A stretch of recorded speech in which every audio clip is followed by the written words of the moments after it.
In the quiet corners of history, there are stories not often told, stories shaped by human strength and human failure.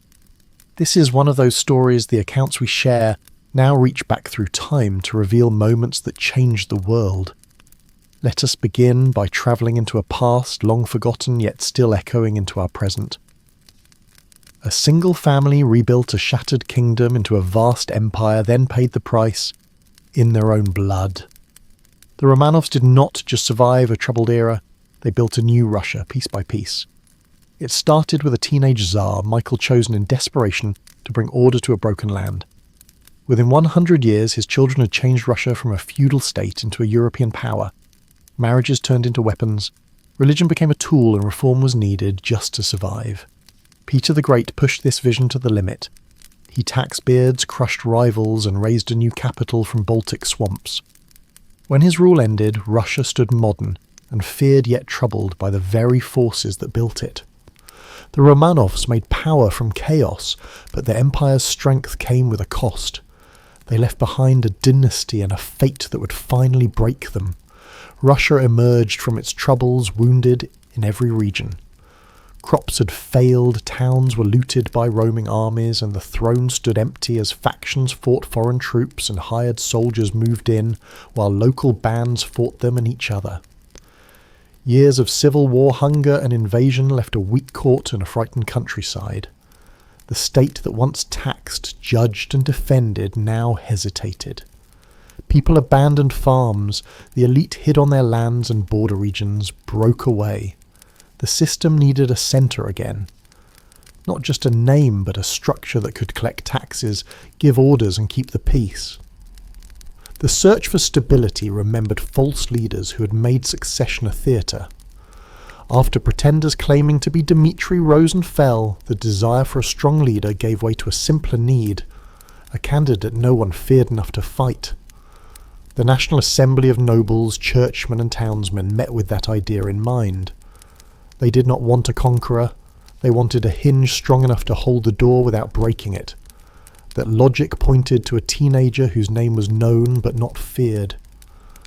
Michael Romanov was 16 when the assembly chose him. His family stood at the edge of high politics connected to old service clans, but with no army of their own. The choice felt rushed and risky. The country needed the idea of agreement as much as it needed a ruler. So, the assembly's voice mattered. It showed that power would rest on approval from elites and the church, not taken by force on a battlefield. This was legitimacy patched together from institutions barely alive. After the turmoil, his mother, a nun named Martha, hesitated at the centre of it all. Twice she sent messengers to refuse citing the danger to her vulnerable family. Accepting the crown meant stepping into a fight between foreign agents, hungry nobles and unpaid soldiers. Only after weighing the risks did she push her son to accept turning a mother's caution into political duty. It remains a rare moment when a Tsar moved forward under pressure from a parent sworn to quiet life. The early Romanov plan sounded simple but required stamina. Stop the raids and fights, reopen treasuries and courts, and stitch broken regions back into the chain of command. They used church rituals to make authority sacred, and used the assembly to show agreement even as they revived the offices that made those gestures real. Offices to record taxes, gather soldiers and send orders. The goal was not great conquest, but routine. Because routine was what hunger and pretenders had destroyed. Their claim to the throne rested on a family thread. The Romanovs were distant relatives to Anastasia Romanova, the first wife of Ivan the Terrible. That link more historical than romantic connected the new dynasty to the last uncontested moment of old legitimacy. It was thin, but it was enough to quiet doubts among status-conscious elites. When Michael accepted, Polish troops still held Moscow's Kremlin, so his authority began under occupation. Coronation preparations went ahead, under watchful eyes, a reminder that sovereignty arrived before control. From there, the dynasty worked to turn ceremonies into real power. These were fragile beginnings, a seed taking root in soil still turned by war. The promise lay in careful steps. A repaired tax calendar guarded borders, and a capital slowly returned to its own government. He took the crown at 16 with hesitation still in his voice. Michael stood in a city repaired after sieges, fires and street battles. Coronation rites went forward under strain because the realm needed a symbol to follow and an office that could act. He had no war record, no group of hardened veterans. He had a name that connected him to earlier legitimacy and a task to stop the bleeding. The job was simple: restore order, feed the capital, quiet the soldiers and make officials show up for work again. Invasions by Poland. Lithuania and Sweden had left more than ruins. Moscow's neighbourhoods bore burn marks and gaps where monasteries and houses had stood. Storehouses were empty. Coins were scarce, and local leaders had grown used to acting without central permission. Foreign banners had flown over key towns, and their leaving did not erase the memory of split loyalties. The throne's voice sounded weak, and provinces that had bargained for their own survival. Michael's first years focused on ending raids, paying soldiers enough to keep them loyal, and reasserting a chain of command that had broken in many places. In 1619, his father returned from captivity and changed the balance at court. Patriarch Philaret, raised by rank and crowned by suffering, became co-ruler in all but name. He led councils, signed orders, and guided foreign policy with church authority. The partnership was unusual. A young Tsar with little experience and a church leader who knew the players across the borders and the factions inside the Kremlin. Together, they worked to restore a schedule of taxes and a system of service. Philaret's presence gave decisions a moral weight that raw force could not supply in those fragile years. Michael chose unity over glory. He revived the offices that recorded taxes, gathered troops, and judged disputes. Towns damaged by war received orders to repair walls and markets, because trade kept the treasury from collapsed caravans, and river barges needed guards, so officials arranged patrols and safe passage along key routes. Foreign merchants were tempted back with promises of steady tolls, not sudden demands. In diplomacy, he reopened doors that had been closed during the Troubles, sending messengers to courts that once saw Moscow as a shaky partner. Contacts with Western Europe mattered for supplies, skilled workers and credit. Guns, saltpeter cloth and artisans crossed the border in exchange for furs, grain and duty concessions. The court learned to balance invitations with control, letting foreigners in where they were useful while guarding the rituals that held authority. Step by step, Russia's channels of communication widened, and embassies began to expect replies on time, not months late. The emotional weight of the throne never lifted. Michael had watched towns fall and families scatter. Now he read petitions that echoed those memories. He leaned on faith and advice while nobles crowded the halls with requests. Loyalty needed rewards, but funds were limited, so grants and exemptions came with renewed service terms. Even rebuilding spoke a language of need. The Kremlin's walls rose again, with stones taken from ruined monasteries, a clear sign that sacred resources were being used to secure the state. Under him, the first postal service linked Moscow to other towns, giving officials a set route and schedule for orders. Messages that once wandered for weeks now had stations, writers and expectations. By 1645, he left a quieter country than the one he inherited. Soldiers obeyed courts, worked markets recovered, and the assembly could be called without fear of chaos.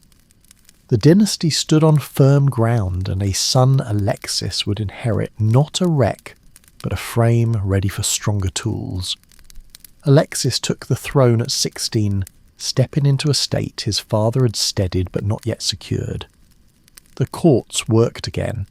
The armies obeyed and trade routes reopened, but every gain relied on habits still being rebuilt.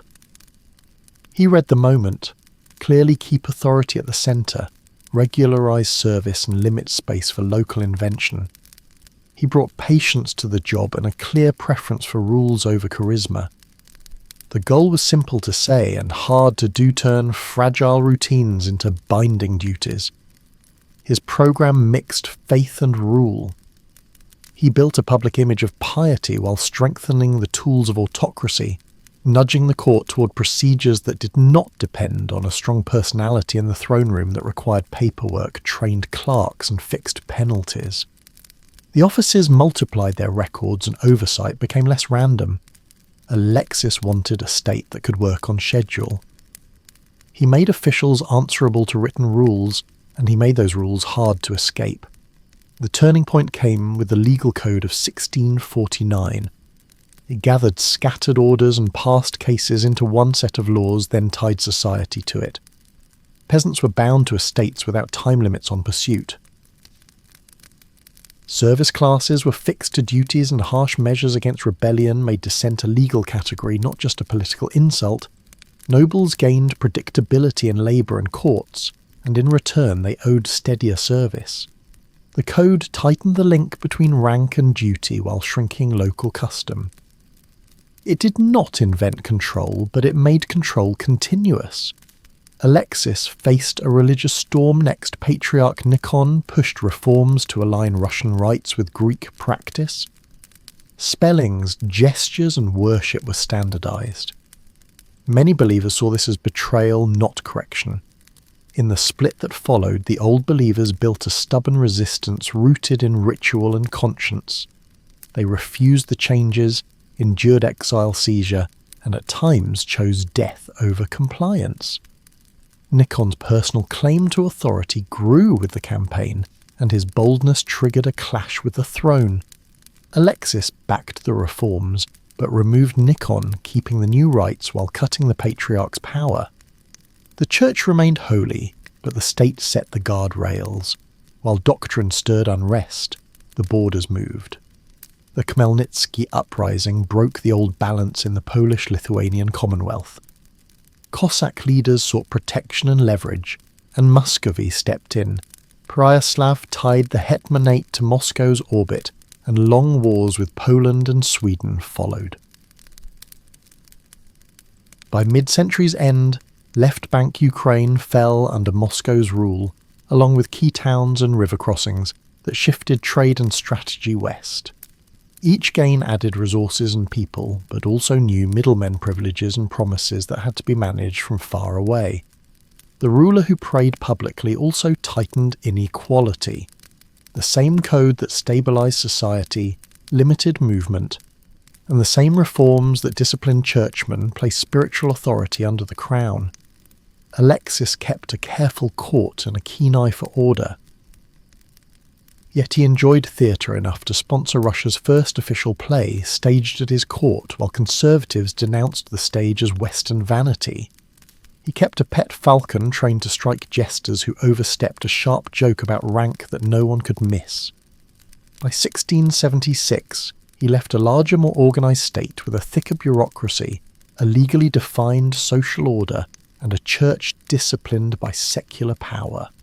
The dynastic project had moved from patching a realm to shaping how people lived within it, and the cracks between altar and throne were now part of the structure. Fyodor III came to the throne with a mind sharper than his body allowed. Racked by illness and limited movement, he still pushed for order and improvement. He inherited a government that worked, but he saw the friction points left by habit and rank. From the start, he focused on clearing old rules that slowed decisions and blocked talented men from serving the state. He preferred written procedures and tested skill over family history. A quiet shift with large consequences for who could rise. His most striking move cut deep into noble privilege. The system of precedence which ranked appointments by family line had long turned command into a genealogy puzzle. Fyodor abolished it.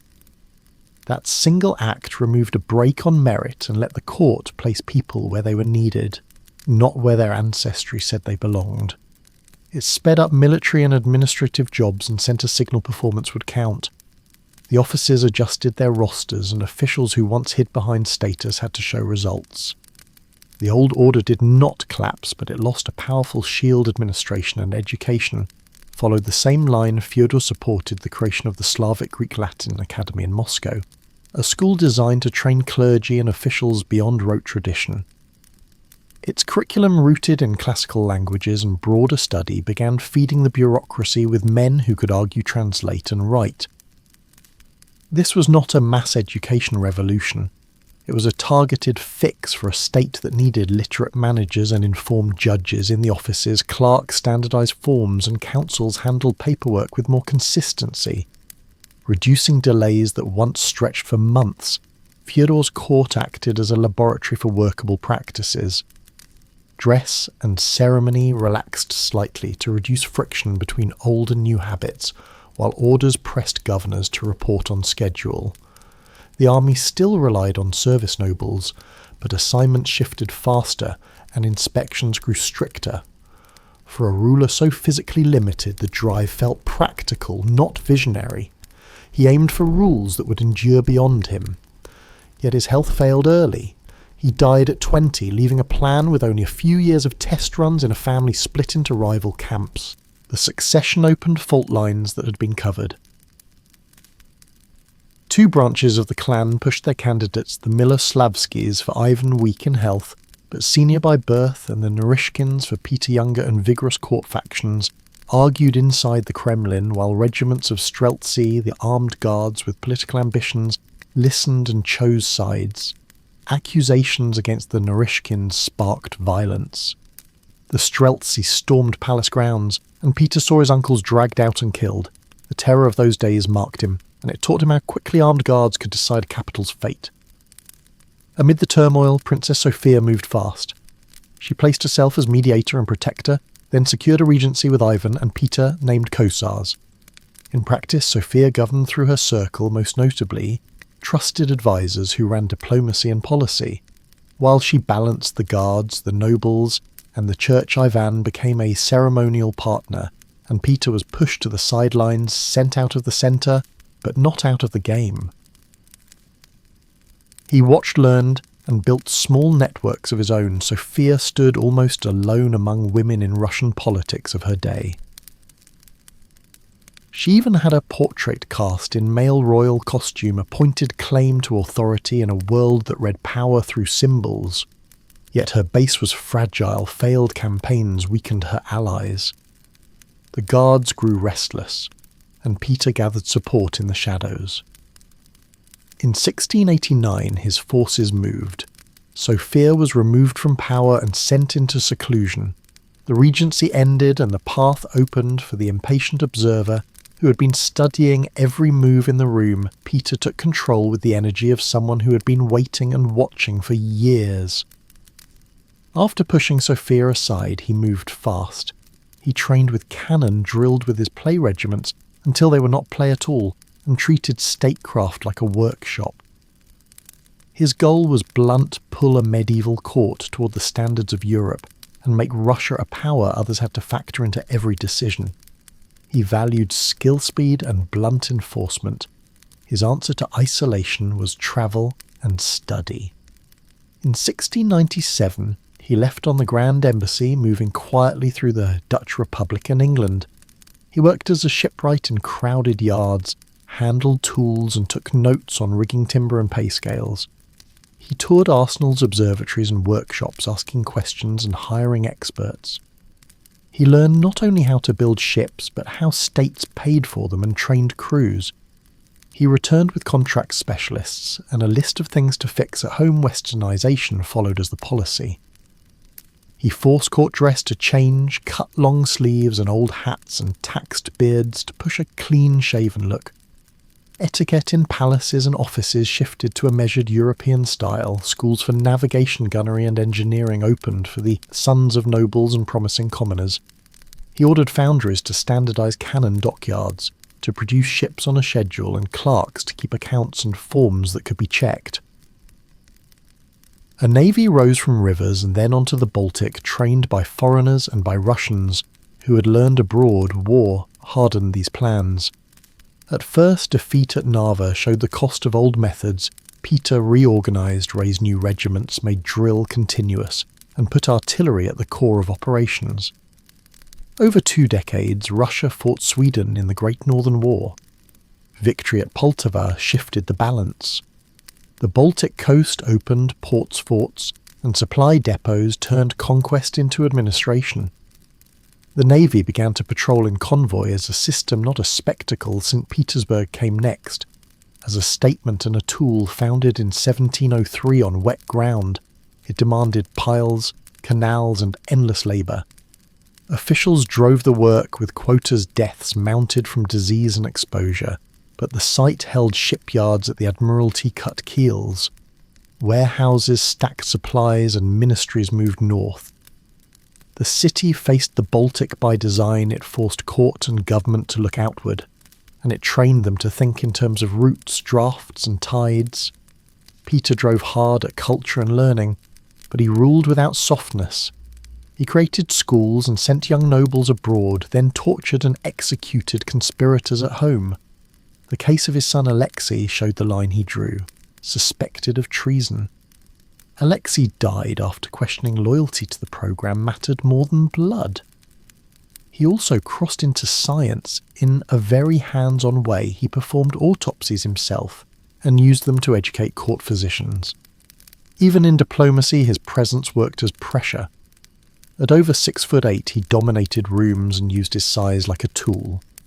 He died in 1725, worn out from work and war, leaving behind fleets, colleges, factories, a Baltic capital, and a government that acted with a new rhythm. The empire stood in European councils because he forced it there piece by piece, with plans, taxes, and orders that did not waver. Peter's death left more than an empty throne. It exposed a system built around one will now gone.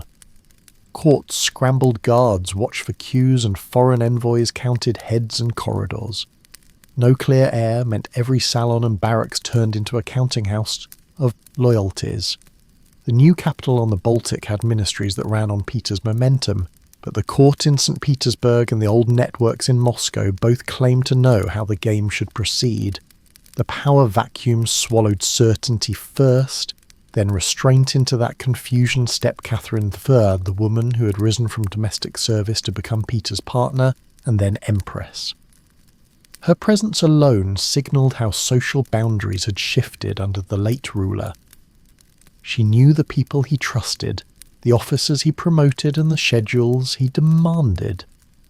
For 2 short years she kept the machinery turning, shipyards kept laying keels, colleges kept training officers, and the beard-shaving etiquette did not fade, but real control slid toward the Supreme Privy Council. That small group shaped appointments, budgets and diplomacy, and it treated the crown like a seal to apply after decisions were made. Autocracy kept its title while the nobility tested how far their hands could reach. Her death opened the door to Peter II, a teenager born into grandeur but schooled by courtiers with agendas. He moved court back to Moscow and spent time in hunts balls and carefully staged entertainments that let factions orbit him. Experienced officials struggled to secure consistent attention, for policy and cabinet plans stalled or shifted with whoever had his ear that week before he formed his own circle or agenda. Smallpox ended his reign. The line of succession, already thin, broke into branches that had only proximity and memory to recommend them. The elite chose Anna, the widowed duchess from Kurland and niece of Peter the Great, as a compromise figure. They invited her under conditions designed to freeze the council's gains limits on war appointments and expenditures without their approval. She reached Moscow and then tore up the constraints, restoring full autocratic authority. That gesture reset the relationship between crown and council and told every petitioner that favours would be personal again.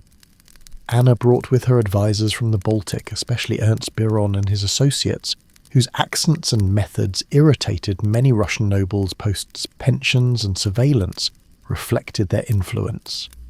The court spoke multiple languages, and the distance between ruler and old families grew. Decisions blended careful paperwork with the ruler's taste for spectacle and control. The atmosphere tilted towards severity. Punishments landed, hard banishments multiplied and loyalty required visible displays. Court life under Anna gained a reputation for extremes. She ordered elaborate amusements that tested subjects' patience and dignity. The notorious Ice Palace wedding forced a nobleman into a sham marriage with a court jester and confined the couple in a building of frozen blocks down to the bedding. These set pieces announced who commanded and who complied. Meanwhile, the army swelled into one of Europe's largest on paper. Drilled and supplied, yet rarely sent into major campaigns, the force projected intimidation more than policy. Inside the Kremlin precincts, Anna even kept a private zoo and staged antics that blurred entertainment and humiliation with courtiers roped into playing along. When she died in 1740, she named her infant grandnephew, Ivan VI, as successor. A baby on the throne meant every adult near it might claim to act for him. The empire had ships, colleges, regiments and ledgers, but the question of who held the pen returned sharper than before. The coup of 1741 began with a door opening in a barracks and a name that still carried weight. Elizabeth Petrovna moved through the ranks, called on the memory of her father, and took the throne from the infant. Even the Sixth Guards shifted sides. Ministers who hesitated stepped aside.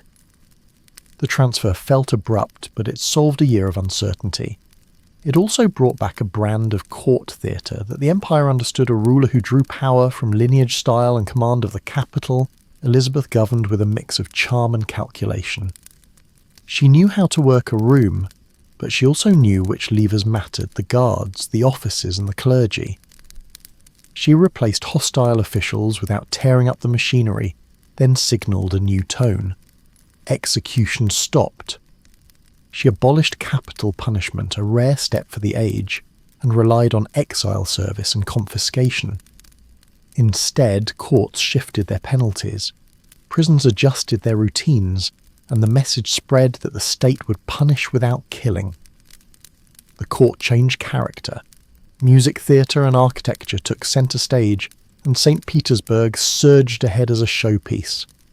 Elizabeth funded palaces, churches and fountains in a consistent Baroque style. Builders and artists arrived with contracts and deadlines. Workshops trained stonemasons and carvers to meet the new demand. The Winter Palace rose as a residence and a statement about imperial confidence. Interiors set standards for taste.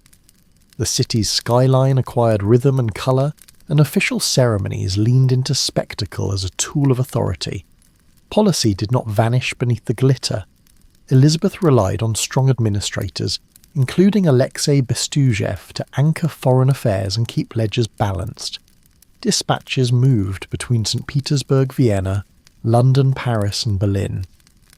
As Russia positioned itself in European disputes during the War of Austrian Succession, she avoided overreach while keeping options open. In the 7 Years' War, the empire entered hard and advanced far. Russian forces crossed the Oder-occupied key Prussian towns and stood within reach of a decisive outcome. Logistics held officer corps performed, and allies took note that Russia could move armies deep into Central Europe and keep them fed. At court, the ruler's appetite for display set the pace. Masquerade balls filled calendars, designers and seamstresses kept workshops running day and night. Wardrobes multiplied.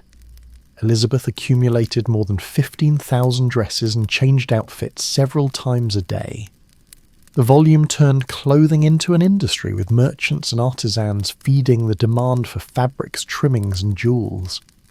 She never married a choice she framed as protection against outside influence.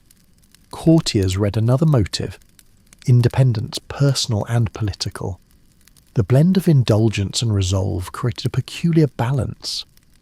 Taxes were collected, regiments drilled, and the navy maintained Baltic readiness, while banquets and operas crowded evenings. The empire benefited from stable cash flow tied to customs grain and monopolies on salt and spirits. The arts flourished under contracts that guaranteed pay, and foreign performers found steady employment between campaigns. In the field, commanders learned to coordinate with allies and manage long supply lines. Near the end of the 7 Years' War, Russia's position looked strong, but the ruler's sudden death snapped the thread of a policy. Gains on the map became bargaining chips for someone else to spend. She left behind a court that had learned to perform power and a capital that looked and worked like a European city, ready for the next ruler to redefine its purpose. She moved before dawn with a few trusted guards, and by nightfall the palace keys changed hands. Catherine, a German-born consort with a careful network among the guards, deposed Peter III after months on the throne. The coup ran on secrecy, officer pledges, and speed. Priests blessed her as autocrat. Courtiers adjusted their loyalties, and orders went out to secure regiments' arsenals and the treasury. In hours, she shifted from precarious spouse to the central figure of state, and she kept it by working reading reports late, calling councils early, and learning the rhythms that held the capital together. Catherine styled herself as an enlightened ruler. She wrote to leading thinkers in France, traded ideas on law and education, and used their language to boost her legitimacy. She drafted a legislative guide that drew on European theory, pressed for clearer courts, and publicized the idea that a monarch should govern through laws, not whims. She set up commissions to hear grievances, then used their findings to refine decrees. The performance mattered, but so did the paperwork provinces reported. In new formats, ministries learned to answer on schedule. Administration became her daily field. She redrew provincial boundaries to make districts easier to govern, created governors general with defined powers, and required annual reviews. She expanded schools, supported a printing culture, and encouraged the arts and sciences through stipends and exhibitions. Girls' institutes trained a first generation of educated women for service and teaching. The court became a magnet for architects, composers, and naturalists. Collections grew into institutions. Galleries and cabinets of curiosities turned into public-facing spaces that signalled imperial polish. Her enlightened voice did not soften her grip.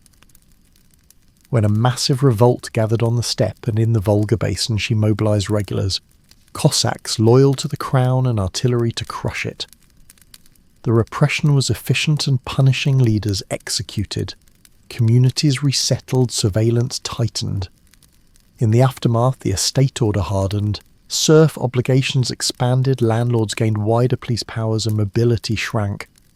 Talk of reform continued in salons and in print, but the law moved toward discipline and revenue.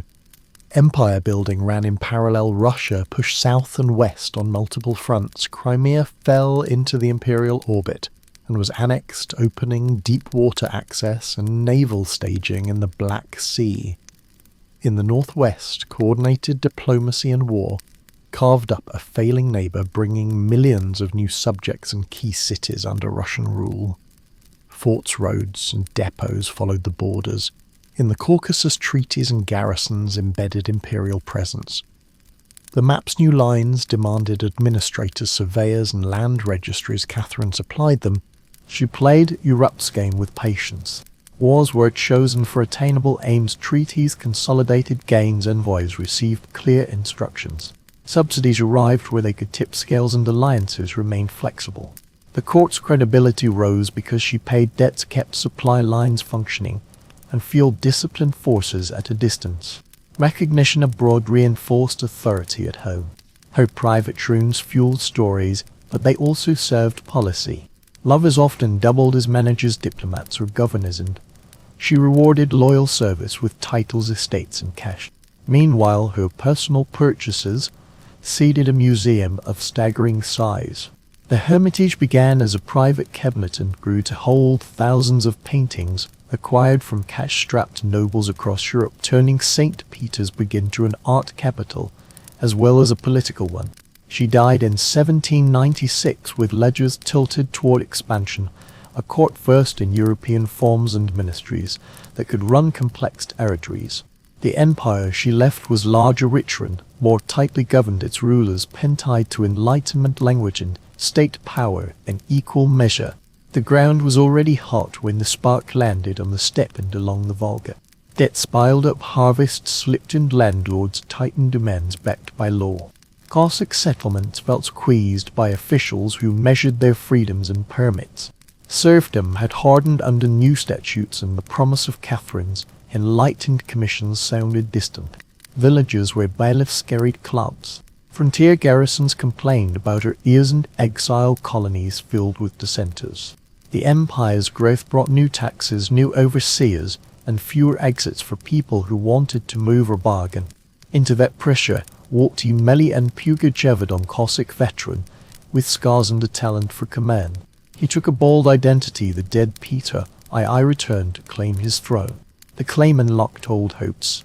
He promised relief from taxes, an end to forced service, and a reckoning with abusive nobles and officials. Cossack bands gave him horses and men. Runaway peasants joined with blacksmiths and boatmen. Bashkires and Tatars, angry at lost land and heavy levies, found a common cause in the banner of a rightfuls, who would sweep away decrees signed in distant palaces. The revolt spread in stages. Forts along the Ik River fell first. Columns of rebels moved on the Urals works, seized weapons, and cut communication. The Volga towns became battlegrounds.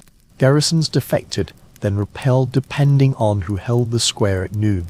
Entire districts switched allegiance after Pug-Aik versus proclamations reached their markets. For 2 years the map flickered. At its height his following swelled past 100,000, the moving mix of Cossacks, peasants, factory laborers, and tribal fighters. This was the largest internal rising Russia faced before the 20th century. Violence defined the contest. Estates burned, storehouses were emptied in manner, courts met sudden ends.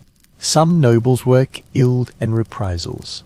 Rebel chiefs staged executions to cement fear. Government detachments responded with raids that leveled villages suspected of sheltering insurgents.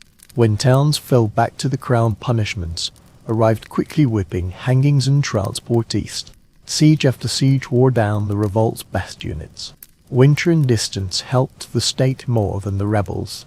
Once regular regiments concentrated firepower and supply decided battles. Catherine did not see it coming at first. Reports read like local disorder until the scale became unmistakable. Shock turned into method. She mobilized experienced commanders, moved money and grain to staging points, and demanded steady reports. Officers with reputations for speed and discipline took the field. Step by step they crushed the main forces, scattered the bands, and hunted leaders. Pug-Aik versus flight ended in betrayal by former allies who saw the tide turn. Captured, he became a symbol for the state to display, and the revolt collapsed into tribunals. The impact in the capital was immediate. The empress tightened administrative gears, cut the room for local compromise, and pressed governors to build police capacity. Surveillance expanded, parish registers grew more detailed, and travel controls hardened. Estates gained sharp legal tools to discipline labor, while provincial boards received clearer chains of command. Enlightenment language stayed in her letters, but policy tilted toward order first, experiment second. The lesson she drew was that stability required proactive control, more watchers, faster punishment, and laws that left less space for improvisation. In the aftermath, reforms aimed at preventing another wildfire reshaped daily life. The empire behaved less like a courtly show and more like a system that logged, inspected, and intervened, an apparatus built to keep the peace by tightening every bolt that had rattled loose. Paula entered the Kremlin in 1796 as a son long kept at arm's length from power. Catherine the Great's rule had stretched over decades, and Hoek shadowed him with comparisons he could not escape. Paul vowed to govern on his own terms. He moved fast to reassert the primacy of the throne, restore ceremony, and mark a clear break with the improvisations that had, in his view, let intrigue decide policy.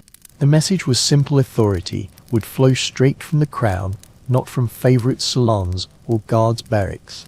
Order became his program. He obsessed over discipline, paperwork, and rank. He rechecked chains of command, rewrote service rules, and insisted that the empire speak with one voice. Resentment toward his mother's style of rule and fear of chaos shaped every decree. He aimed to lock the system against the kind of uncertainty that had brought rulers down. For Paul, legitimacy meant rules so rigid that plots would have no room to grow. The centerpiece arrived in 1797, a new law of succession. It established a fixed male preference line, moving automatically from father to eldest son, then to the next male in order. By ending the custom of naming heirs by will or court maneuver, Paul tried to close the path that had allowed coups and empresses to rise by factional support. The law bound the dynasty to a scheduled inheritance, not to the moods of guards or the favor of courtiers. He believed permanence would tame the capital's appetite for sudden change. He turned the same impulse on the army. Uniforms were standardized down to buttons and braid. Parade drills grew exacting, with steps, timings, and salutes measured in counts. Inspections became tests of obedience rather than combat readiness. Officers accustomed to flexible practices bristled under constant corrections, and nobles who prized autonomy found themselves lectured in barrack squares. Regulations stacked into manuals, and failure to conform invited swift punishment. Paul's own style added edge to policy. He issued decrees that shifted by the day and fashions he associated with. For unradicals, tightened censorship and blocked young men from traveling abroad for education.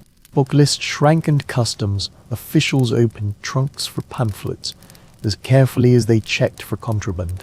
Provincial governors learned to wait for fresh instructions each morning and to revise orders by noon. The tempo wore down administrators and deepened the sense that one man's mood defined the law. Abroad he startled allies. He broke with Britain and Austria, then signaled warmth toward Napoleon, gambling on a pivot that left generals and ministers guessing at the map for next month, much less next year.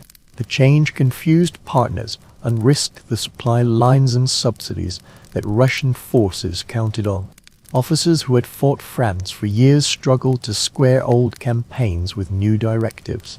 His private world showed the same mix of vigilance and control. At Gatchina, he built a residence like a guarded post with passageways and sentries drilled to salute at short intervals.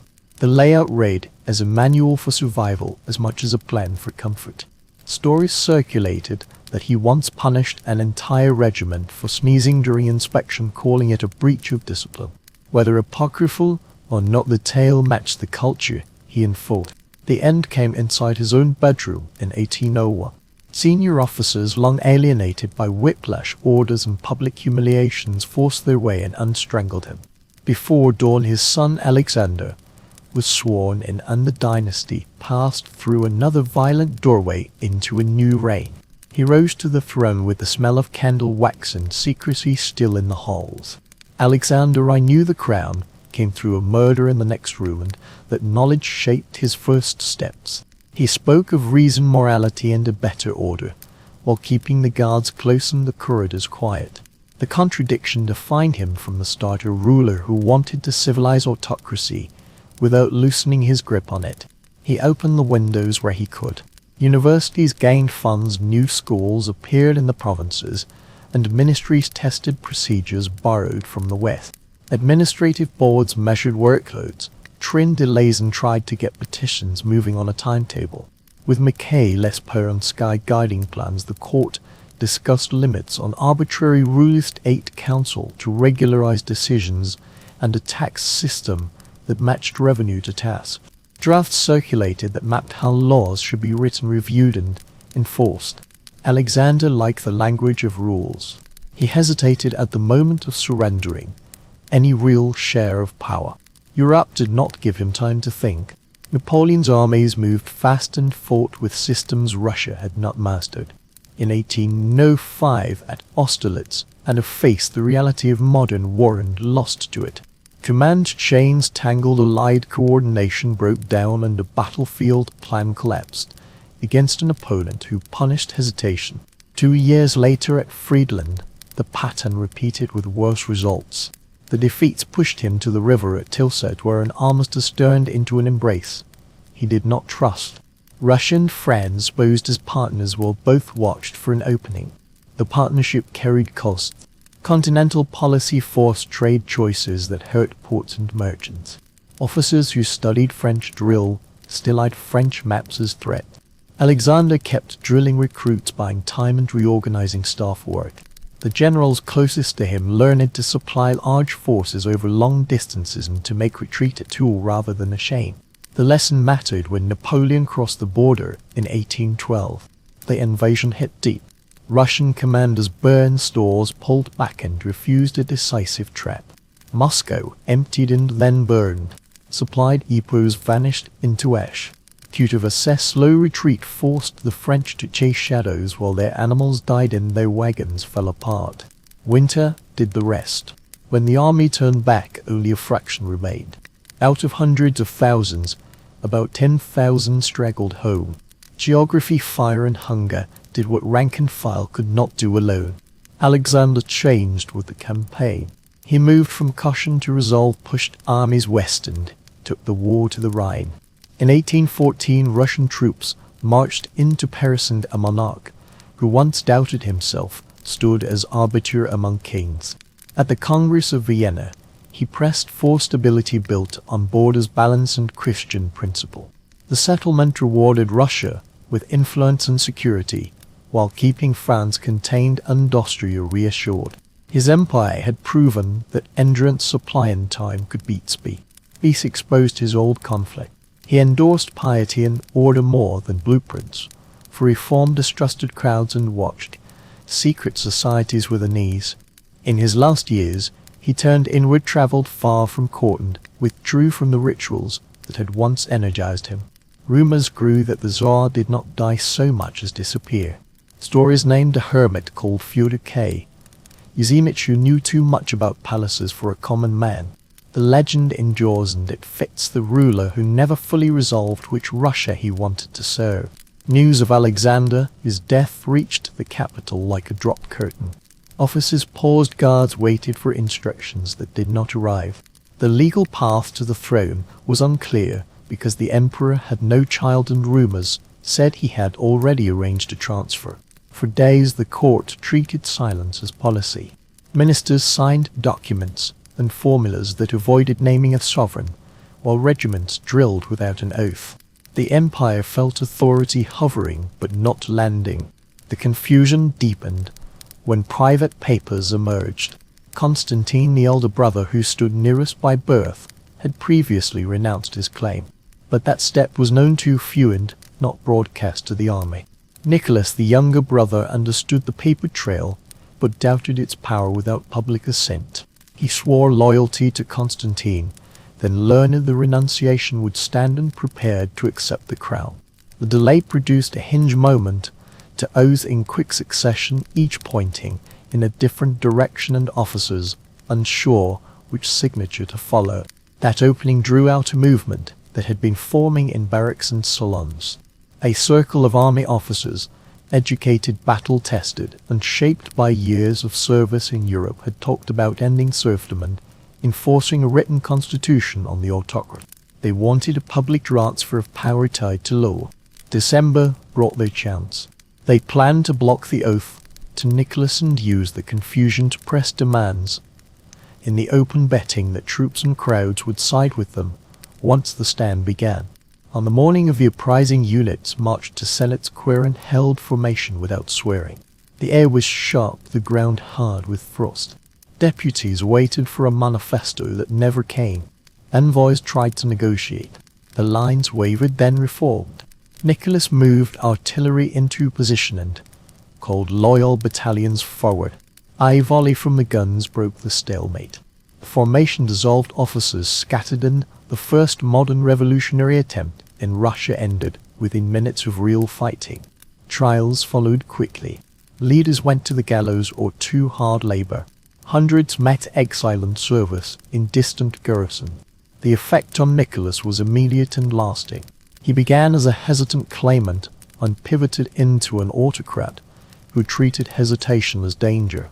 He built procedures around loyalty tests, tightened discipline in the ranks and made surveillance part of daily government. A new office, the secret police, collected reports, opened mail-and tract associations across the empire. Censorship boards reviewed manuscripts and theater scripts, shutting down what officials deemed corrosive to order. He gave this outlook a public formula, a trinity that placed faith, sovereign power, and national character at the center of state life. Schools taught it, bureaucrats repeated it. Meanwhile, he pushed infrastructure with the same certainty. Foundries, textile mills, and the first great railway linking St. Petersburg and Moscow.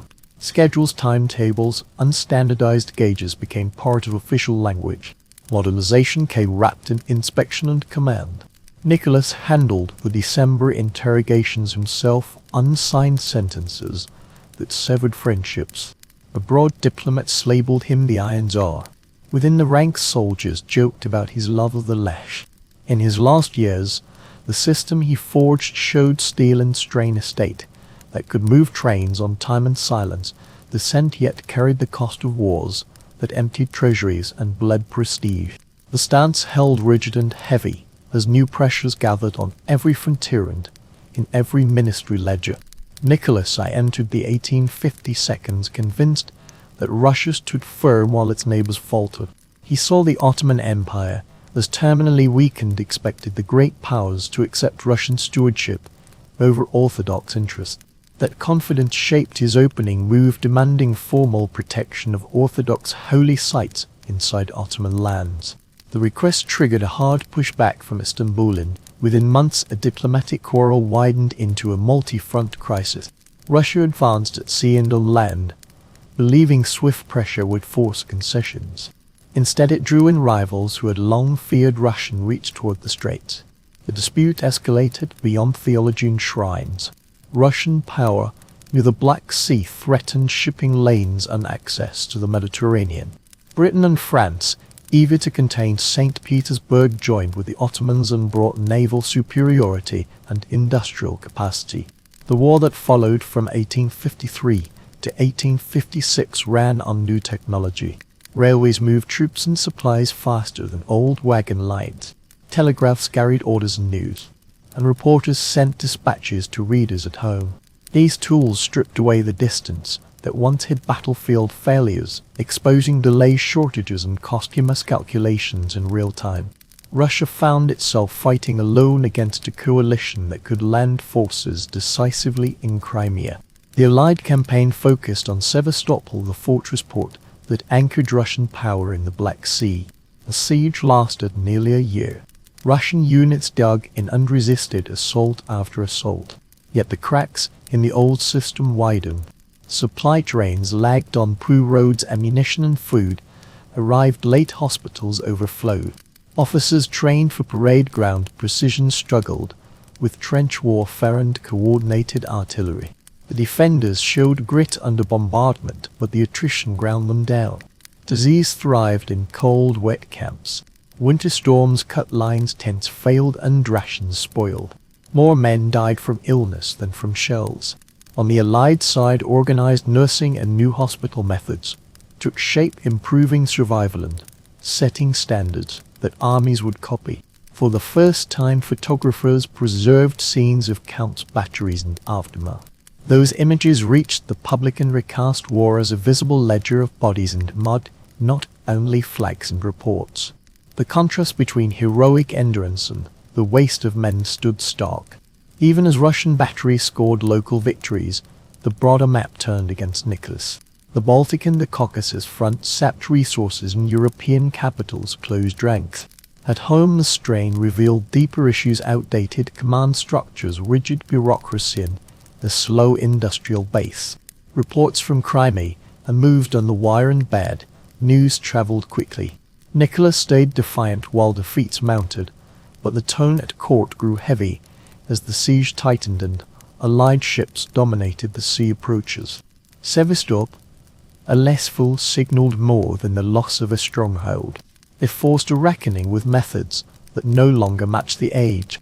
Negotiations produced the Treaty of Paris in 1856. Russia agreed to neutralize the Black Sea, enduring the right to maintain a navy there and fortifying near the coast. The empire still stretched across continents, yet its aura of inevitability dimmed. Nicholas's era of rigid comfort ascended in exhaustion. The task passed to Alexander I, who faced a state that needed faster railways, cleaner books, and a new approach to authority, or it would meet the next war with the same broken tool. Alexander I took the throne with battle smoke still hanging over the empire. The army limped home, the treasury sagged, and the Black Sea lay closed to Russian warships. He faced a state built for parade ground, order and frontier expansion, not for railways, rifles, and public scrutiny. He read the balance sheet, clearly survived by changing, or watched the empire slip behind faster rivals. He chose to rebuild from within, beginning with the one institution that shaped every village, tax roll and regiment serfdom. In 1860, when he signed the Emancipation that ended the legal bondage of more than 23 million peasants, the decree did more than declare freedom, it drew ownership and authority in the countryside. Former serfs received personal rights in land, allotments died to their communes, but land came at a price. Villages owed long-term redemption payments to compensate former landowners, and the parcels often ran small or poor. The law shifted the old chains into financial obligations, and local officials enforced the schedule strictly. Social peace did not follow. Royal courts filled with disputes over boundaries, forests, and pasture. Many peasants moved for seasonal work, returning home with cash and sharper expectations, and resentment traveled with them. He pushed a broader package known as the Great Reforms. Courts gained public trials, independent judges and juries, bringing legal procedure closer to European models, and limiting arbitrary rule by police. New local assemblies, the ZMST took on roads, schools, and healthcare in the provinces, giving landowners and some professionals experience in administration. In the army, universal conscription shortened noble privilege and cut service terms, while training and logistics began to reflect the lessons of Crimea. Railways expanded, factories multiplied around St. Petersburg and Moscow, and a cautious press debate emerged under looser censorship. The state built capacity without surrendering the principle of autocracy. Ministers answered upward, not outward. That balance meant resistance from multiple directions. Landowners disliked layers of elected bodies second-guessing their influence. Bureaucrats feared independent courts. In universities, a generation raised on new textbooks and public trials spoke in a sharper register. Circles studied economics, history, and radical tracts. Some students went to the people hoping to stir rural Russia into cooperative reform. Police arrests, trials, and exile followed. A harder fringe concluded that persuasion failed where force ruled. They turned to targeted violence against symbols of authority. The Tsar became their ultimate target. Over the years, assailants fired pistols at his carriage, planted charges under streets and rail lines, and infiltrated palace routines. 6 times he survived. Each escaped heightened security and fueled argument inside government, keep reforming to undercut rage or clamp down to restore fear. He tried both. He discussed limited advisory councils, then signed harsher measures against the press and association. He approved technical education and new rail subsidies, then expanded surveillance. The contradiction widened. His habits made him reachable. He walked the same routes inside the capital road at familiar hours and trusted a corps of guards who knew his schedule. On March 13, 1881, one bomb wounded bystanders and halted the carriage. He stepped out to aid the injured. A second device exploded at his feet. Bleeding but conscious, he was carried to the Winter Palace, where doctors worked in vain. With him died the hope that the throne could manage transformation by decree, while holding the old order intact.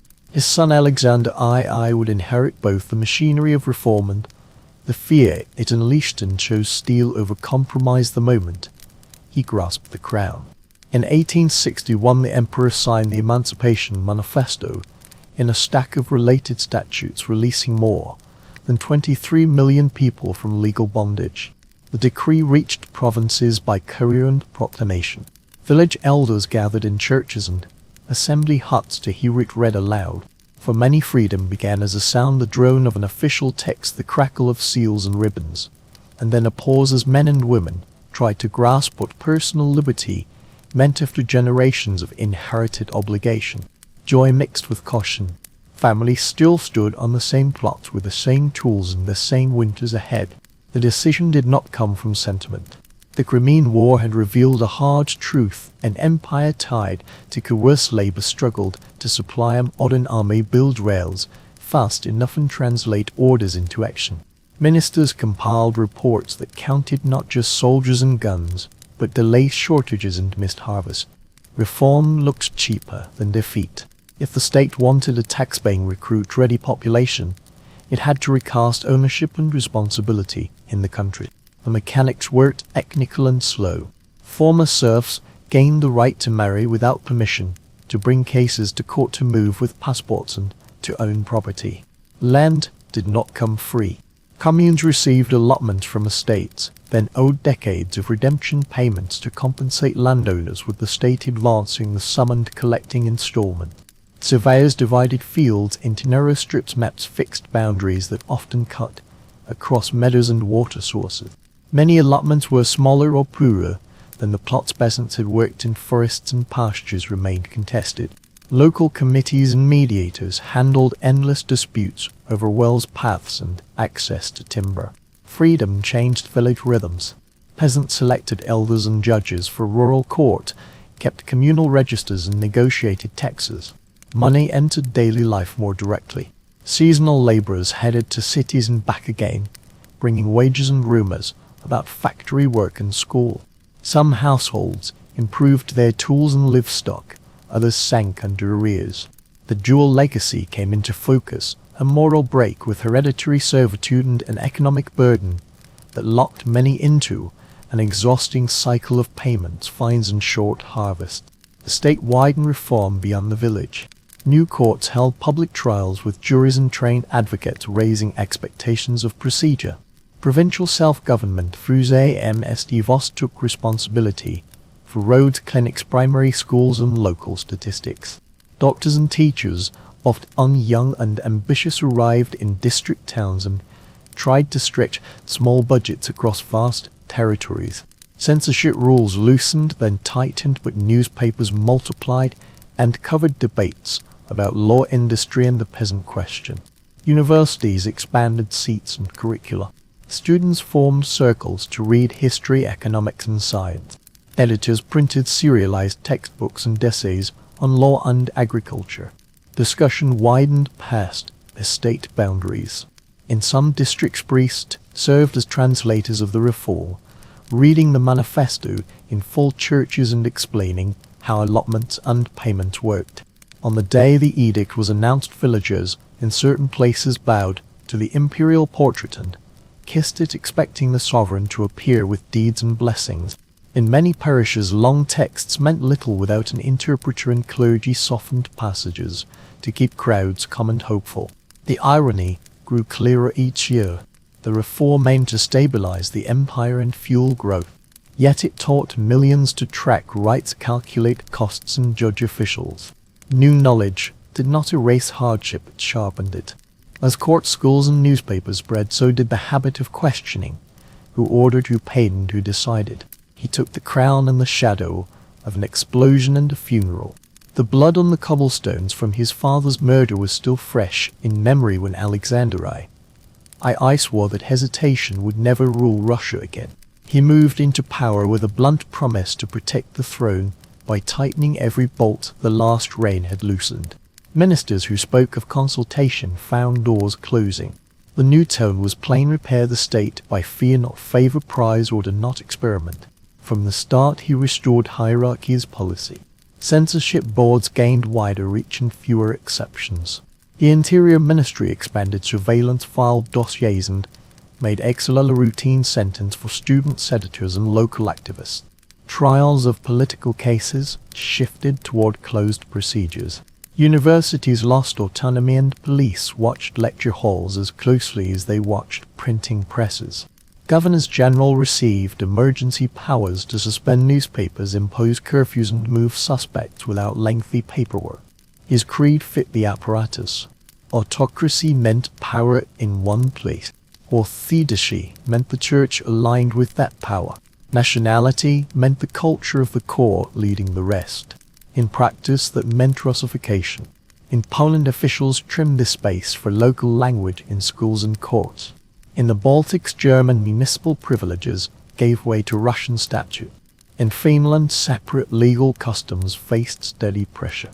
Clergy planted more orthodox parishes along frontier towns, and state subsidies favored Russian language classrooms. These measures consolidated command, but bred resentment among peoples with strong local identities and institutions. Yet the rain did not freeze the economy. Railway mats thickened maintenance, improved, and freight rates stabilized. The finance ministry pushed tariffs to protect infant industries, guided for an investment toward mines and mills, and introduced new taxes to steady revenue. Heavy industry grew in the Donbass and along the Neva. The most ambitious project ran East Transcontinental Line that would bind provinces, soldiers, and grain depots from the Volga to the Pacific. Construction began in stages, often with shortages of labor and sleepers, but the target was fixed. Link the empire spread with steel. Publicly, he appeared stern and distant. Privately, he kept a quieter rhythm. Evenings leaned toward family meals, music, and simple routines rather than court spectacle. He kept a small circle and preferred constancy over ceremony. That reserve fed his reputation as a stabilizer after years of bomb plots and funerals. The nickname the Peacemaker reflected calm at home and caution abroad, rather than softness in policy. He avoided major wars, kept borders monitored, and used Strayland budget figures as instruments of strength as much as battalions. His life also produced stories that traveled faster than decrees. In one, a derailment shattered a royal train. With the carriage collapsing, he braced the roof with his shoulders while his family crawled clear, and the tale hardened into legend of brute resilience. In another, he dismissed polished European courtesies and cut straight to the lesson. He valued Russia must rely on the tools it could command, not promises from salons and embassies. Illness came hard and shortened his final year. The system he built continued to hum. Printers watched, governors empowered, rails stretching east. Yet the chair at its center weakened. In 1890, for he died, and the weight passed to his son Nicholas, gentle in manner and thinly prepared for the demands that were already on the timetable. Nicholas, I came to the throne young, soft-spoken, and unsure of his footing. The rituals of power sat on him heavily, and the old court watched a ruler still learning the weight of decisions. The ceremonies looked timeless, but the ground had shifted. Telegraphs, factories, and crowded tenements pressed close to palaces. That gap between imperial habits and a new urban country shaped the opening years of his rule and never stopped widening. Russia's cities swelled with workers drawn from villages.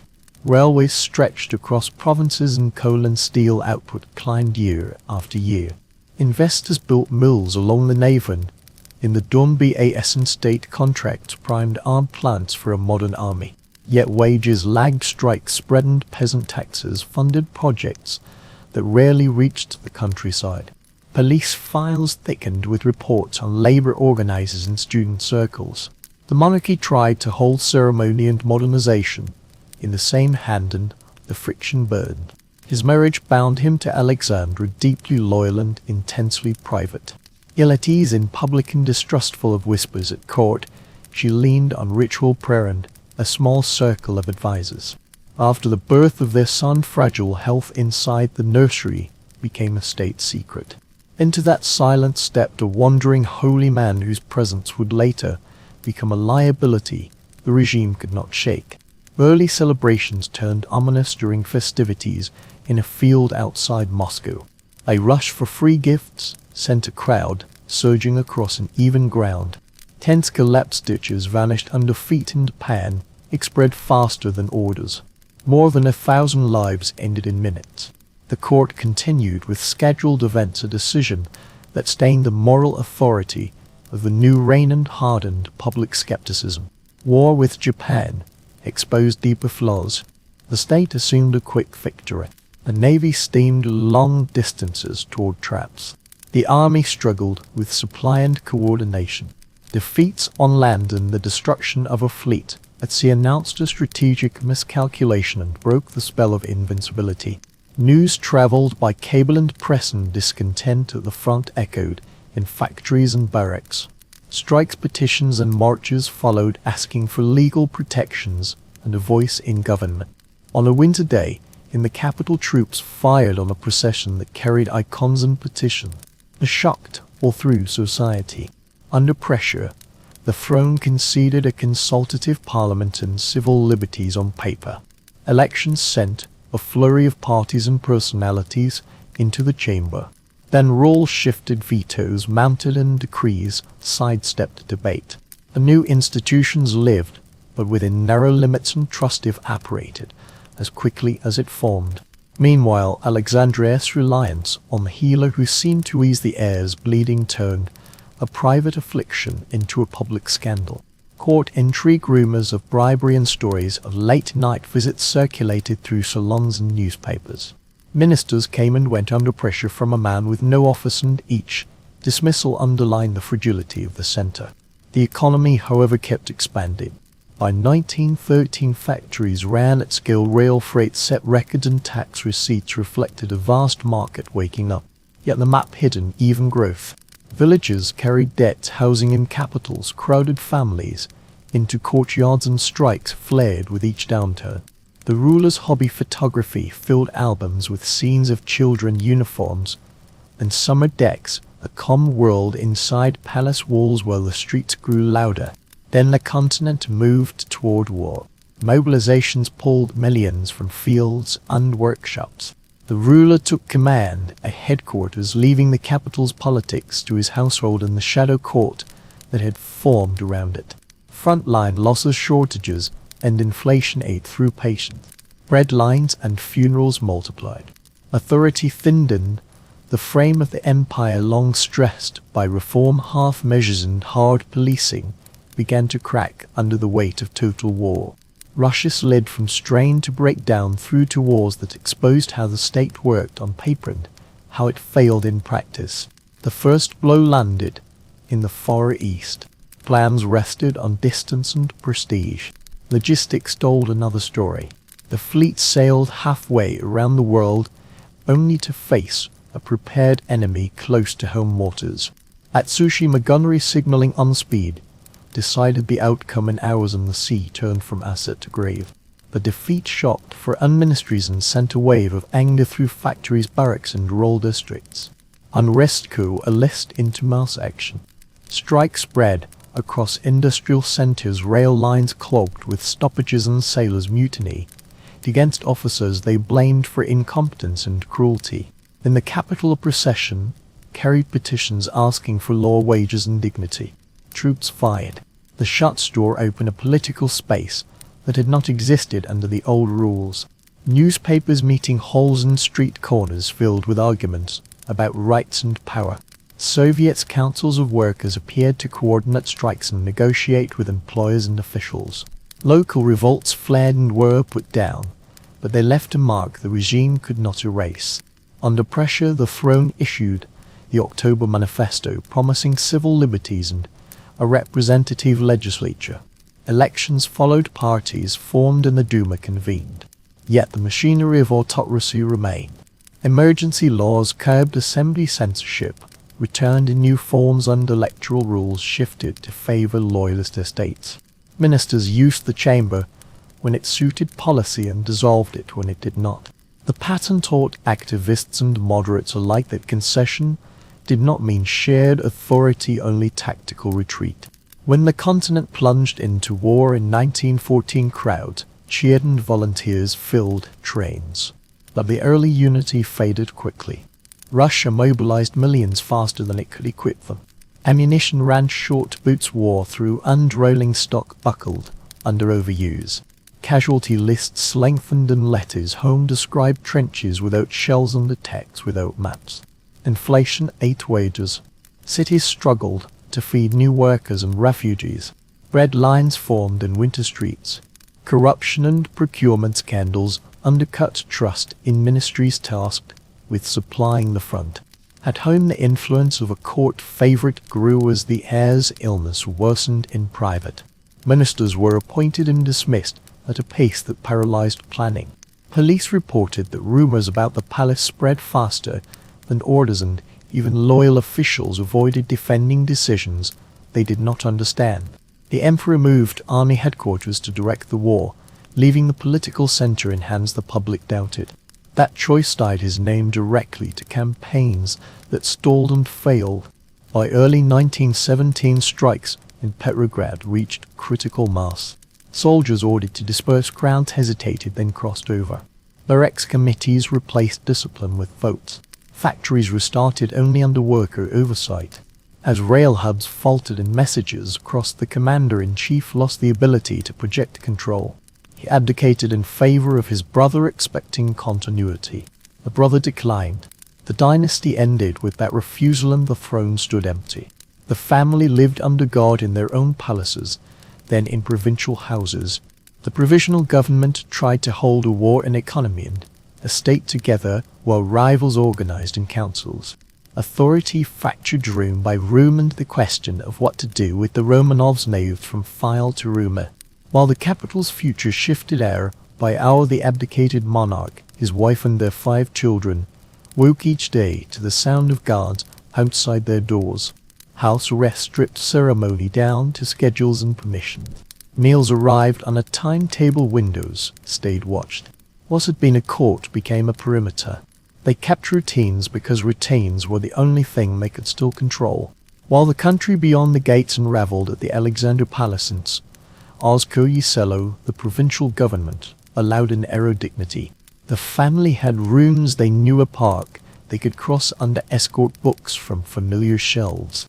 Nicholas split wood in the yard, glad for work he could complete without orders. Alexandra knitted for hours, her energy and even but her focus constant. Lessons continued around the table. The daughters wrote in neat hands, took turns at the piano, and helped with household tasks. Alexei, when well enough, read histories and built small models. A doctor visited priests, conducted quiet services. Small markers of normal life signaled that the state still recognized them, even if only as high-profile detainees. The revolution in October closed that space. Authority shifted, and the new regime treated their presence as a problem to manage far from the capital. Trains carried them east to Tobolsk, and midwinter a journey of drafts, delays and whispered orders. A house that was sturdy but plain. Guards rotated often. Rations dropped with the season and the chaos. On the railways, fuel ran short. The family warmed rooms by moving together and wearing layers indoor. Parcels from supporters arrived irregularly, opened and itemized by officials before being passed on. They leaned on faith and each other. Evening settled into prayer readings and notes and diaries that recorded weather, illnesses, and the smallest kindness from a servant or a sentry. Letters, when permitted, carried calm words and avoided politics. The daughters mended clothes and copied passages. Nicholas maintained a log of daily walks with the precision of an officer, even as the distances shrank.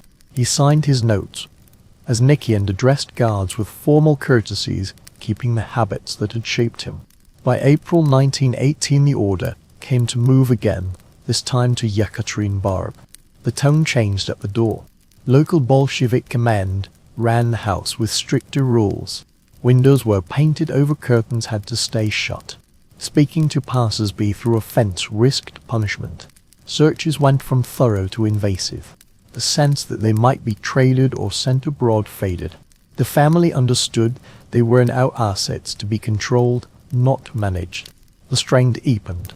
Alexandra's ailments, fatigue, pain, and bouts of anxiety became harder to hide in close quarters. Alexei's hemophilia flared after minor knocks, leaving him bedridden for days while his sisters took shifts, reading aloud and keeping him company. Olga, Tati, and Maria and Anastasia adapted to narrow rooms and strict lights out, but their notes grew shorter and more guarded. They recognized that release was no longer a likely outcome. Even in that setting they held two forms of grace. Nicholas continued to sign letters as Nikium called sentries Mr. Never, acknowledging in words that his rank had vanished with the abdication. The girls secured family jewels inside seams and coursed as a hedge against flight of bribery. Those stones would later harden into shields that blunted bullets and ricocheted shot. Whispers began to pass between guards during night shifts. Curses came more often. Alcohol loosened tongues in nearby barracks. The sense of waiting stiffened into certainty that orders from Moscow would decide the end.